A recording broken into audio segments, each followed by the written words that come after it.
Good morning. Hope you guys are doing well. I have an opt or hold this week.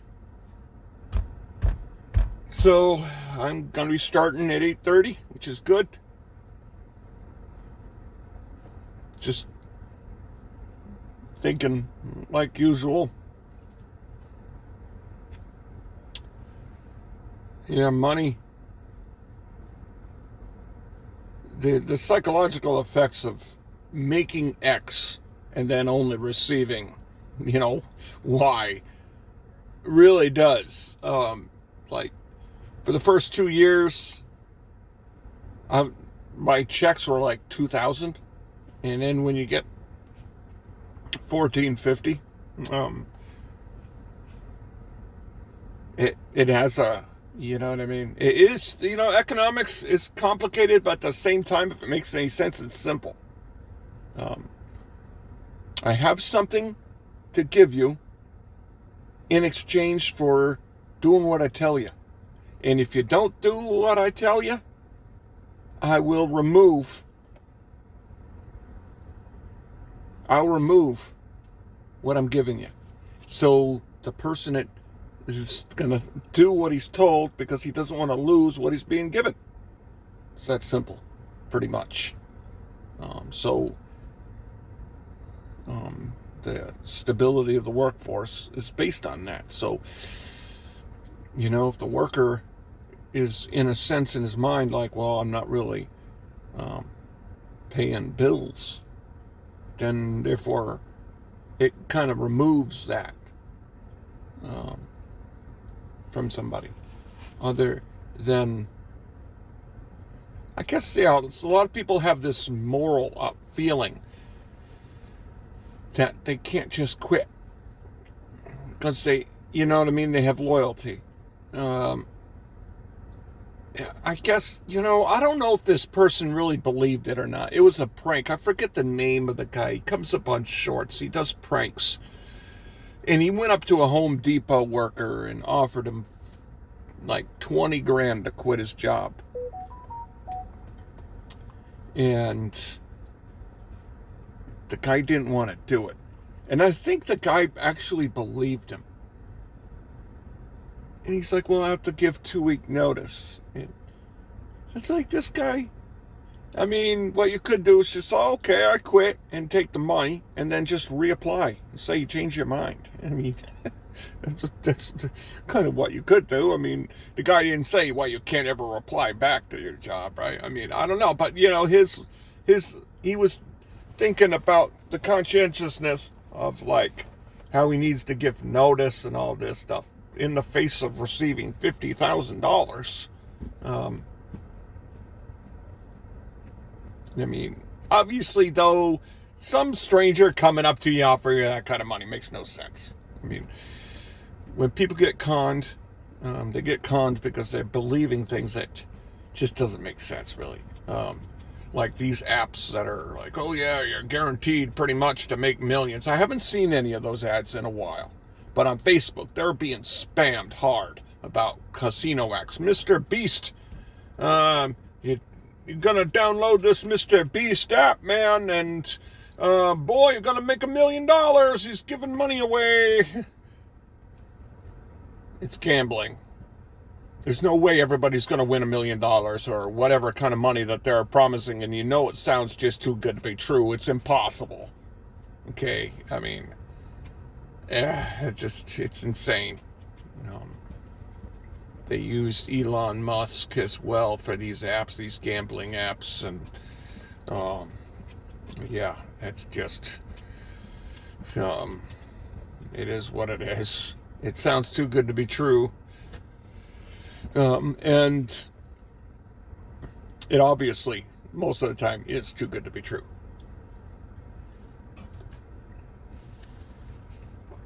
So that's kind of a parallel to that. Someone's coming into the store you don't know, offering you 50 grand to quit. Probably full of crap. Probably not being honest. You know what I mean? Especially if it's a prankster to begin with. Imagine that, pranking somebody out of a job like that. You know, there's certain pranks to do. There's certain pranks not to do. The famous Opie and Anthony 100 grand candy bar prank. That was an epic prank. That guy was so happy on the phone. And then when they're like, dude, it's a candy bar. And to change in his, like, how he was let down over that. And he was just so psyched about getting that 100, or it was that candy bar. I think 100 grand or 10 grand candy bar. You know what I mean? And that was a good way out of their contract. And the guy got greedy. They offered him a settlement, and he decided to go all the way, and he lost. You know what I mean? Jesus. It's like, sometimes you take what you're given if you really play it out. Like, someone offered you 100 grand, and you're like, well, they did. They offered you 100 grand. They just left out that it was a candy bar. You assuming that it was money is your fault. So I would apply that logic and be like, well, playing the odds of how it would play out in court. Now, I'm not a lawyer, but I would be like, well, geez, yeah, I would feel less confident. So when receiving a settlement, I'd take the settlement because I'd be like, yeah, all they have to do is just say, no, it's 100 grand, obviously. So would I feel confident that I'm going to win in court? No. So therefore, I'd freaking take the settlement in that case, in that situation. That's the way my mind would work, you know. So, yeah, and he freaking went and lost. So, and he probably had to pay his lawyers too. So, he lost even more. So, yeah, that's crazy. Crazy stuff. Locked myself out of the house this morning. I usually keep my keys in my shorts, and I had them on the couch, and I locked everything up. I go to get in my car, and I couldn't, like, oh man, oh crap. But the back door, that it wasn't deadbolted. Now it is, because I deadbolted it. And it had a lot of space between the frame. So that's the reason why, if you have a door, you also want to deadbolt it. But if you have a lot of space between the door and the frame, you can take the screwdriver and just like put it against the thing that goes in and out and try to pry it, and then pull back on the door and then pry it. And then if you keep it up, you'll be able to open the door, because you'll eventually get that thing to and then open up the door. And that's what I did. If you have not that much space between the door and the frame, you can't do that. So if you have like this much space, you can do it. But if you have this much space, you really can't. So therefore, that's the reason why you want to have a door that you don't have easy access to that freaking part of the door that goes into the hole to keep the door shut. Because you can use like a screwdriver that can fit in between the space and get in. And that's the reason why you want to get a deadbolt. So therefore, you can't have easy access. Because I didn't have to damage the door at all. I didn't have to damage the frame at all. And I got in. So therefore, yeah, that's locks are keeping people honest, and you don't have to be as honest in that situation. So, yeah, my sister has the key, but she gets up at like 7 or 7:30 and might not check her text messages. So I would have been late to work. So that would have sucked. So I got in, and I deadbolted the door. So if anybody else gets into the back and gets that door, they're going to have to get past the deadbolt. So Oh, man, that was a relief, sigh of relief. It only took like 3 minutes to get in, so I didn't have to break anything or do anything. And I wouldn't have broke anything. I wouldn't have broke a window because I don't want to pay for a window. And I don't want to get arrested, even though I live there. And then they would have had to have verified that I lived there. And you know what I mean? That's a whole bunch of crap.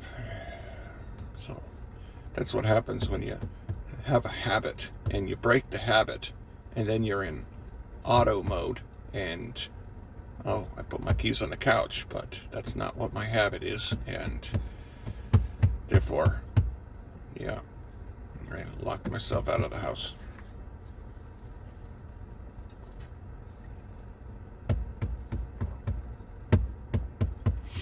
I did deliveries yesterday in a town in part of the town I never work at, from a different office. All cumbersome stops, apartment complexes with gates, and oh man, that was horrible. Let me put it this way: I did 70 stops in like 3 hours. And now, when I came back and got this piece, it was like 26 stops. Took 3 hours.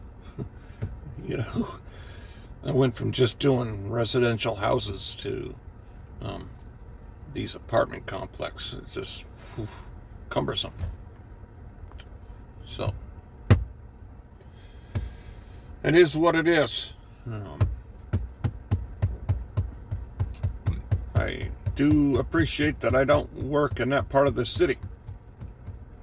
In that office. They call it Harvest. Yeah, I work in the good office in town. That office in Harvest is just... no thank you. I like residentials. And I have a hold down in a residential. So I like it. It's a long route, but it's good. I like that. I like having a long route just with residentials. It's just a better form of delivery. I don't like business deliveries. I don't like really these apartment complexes really much. I'll do them, but they're not my favorite. So I know my supervisor who likes my work. His favorite part of the office is pretty much business offices. It's the 3 bay is my favorite bay, versus the 12 bay and versus the 18 bay. So I have 3 zip code. No, there's 17 bay. 17 bay I don't really care for. It's not that I hate colleges, but the colleges, there's just so many people crossing in front of the street. Not much shoulder space, a lot of cyclists because it's college, and all that kind of traffic and going across busy roads. It's I like being at 3 bay because it's all the neighborhoods, residential houses, not much foot traffic going around you, so therefore it's pretty smooth. You feel like you're flowing, so it is what it is. And I didn't make any money with Uber this morning, but I will tomorrow, and I will catch you guys later. Thank you.